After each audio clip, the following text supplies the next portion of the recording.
Ada nggak orang ngerokok sehari 2 bungkus, masuk sekian, keluarnya lebih gede, stres.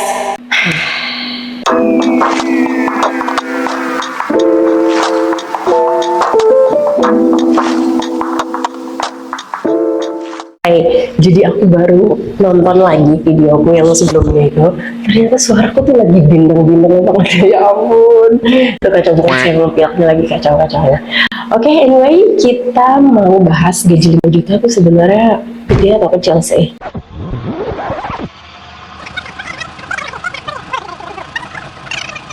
Yang bilang gaji 5 juta itu wah lumayan loh 5 juta, tapi ada juga yang bilang aduh ini mah 5 juta nggak cukup, belum tengah bulan juga udah habis lagi. Dan pertanyaannya adalah bisa nggak sih nabung dengan gaji 5 juta? Bisa nggak ya? Jawabannya adalah bisa. Tapi gaji 5 juta itu kita nggak fokus ke berapa nominal yang bisa ditabung ya. Kita fokus ke bangun habit, prioritasin kebutuhan. Sebelum ngomongin angkanya, kita harus lurusin dulu nih mindsetnya bahwa tabung itu bukan sisa gaji ya, tapi harus dilakukan di awal. Ketika kamu gajian atau income kamu masuk, kamu langsung sisihkan untuk nabung.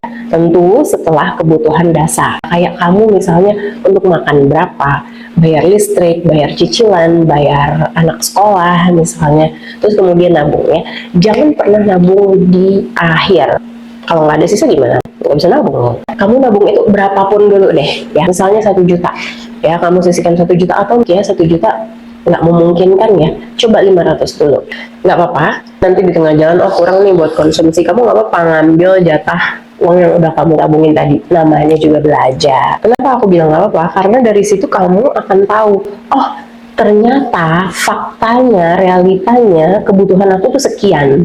Gitu. Jangan sampai masuk sekian keluarnya lebih gede gitu. Jangan ya, jadi sebisa mungkin pemasukan sama pengeluaran sama aja dulu, nggak perlu surplus kalau misalnya memang belum bisa ya, tapi usahakan sebisa mungkin jangan sampai defisit. Sambil dicatat ya pemasukan berapa, pengeluaran berapa, nanti kan akan kelihatan tuh masuk sekian, keluar sekian. Setelah kamu sisihkan uang di awal untuk nabung, wah ini defisit nih, kamu bisa ambil dulu uang yang tadi kamu tabung untuk nutupin kekurangan ya. Itu realita lagi tuh. Jadi kamu lihat berapa, oh yang bisa aku tabung tuh hanya sekian. Ternyata banyak pengeluaran yang misalnya nggak terlalu penting nih menurut kamu ya. Penting nggak penting itu beda orang, beda. Menurut kamu, oh bagian ini masih bisa ditekan nih, misal aduh banyak banget nih budget untuk ngerokok, aduh banyak banget nih budget untuk beli kopi. Realistis ya, pendapatan kan baru 5 juta ya, tekanlah pengeluaran yang bisa ditekan, cari substitusinya. Misal contoh ya, aku ngerokok atau aku ngopi gitu, misalnya sebulan bisa habis 500.000. Nah kamu bisa ganti tuh, ngerokoknya sehari berapa sih, seminggu berapa sih, misalnya sehari 2 bungkus gitu ya. Ada nggak orang ngerokok sehari 2 bungkus? Aku nggak tahu tuh. Ya bisa dikurangin sedikit, sehari 1 bungkus, pelan-pelan aja gitu. Jangan sampai perjalanan kita mengelola uang itu terganggu dengan kitanya yang stres. Jadi misal bisa dikurangin jadi 1 bungkus dulu, atau misal aduh aku ngopi sehari itu bisa 3 cangkir, kopinya juga kopi-kopi yang premium gitu, kamu bisa kurangin frekuensinya atau kamu ganti mereknya ya kan. Kamu bisa ganti jadi 2 kali sehari atau mungkin 1 kali sehari dengan merek yang sama, atau kamu tetap 3 kali sehari tapi ganti merek nih yang lebih affordable misalnya, itu juga bisa gitu. Ternyata aku ngepas banget nih 5 juta ini, gimana caranya?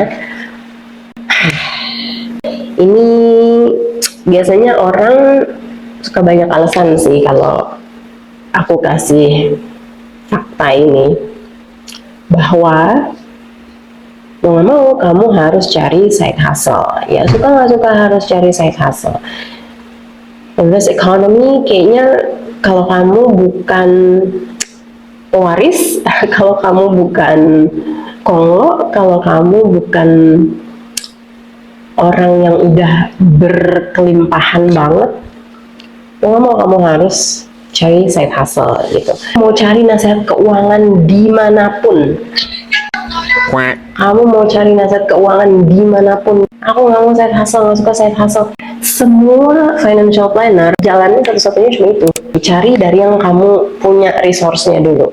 Misal kamu punya bakat main gitar, punya keahlian bahasa asing, keahlian memasak, buka PO misalnya, ajar les gitar, les bahasa asing, memungkinkan untuk kamu lakukan.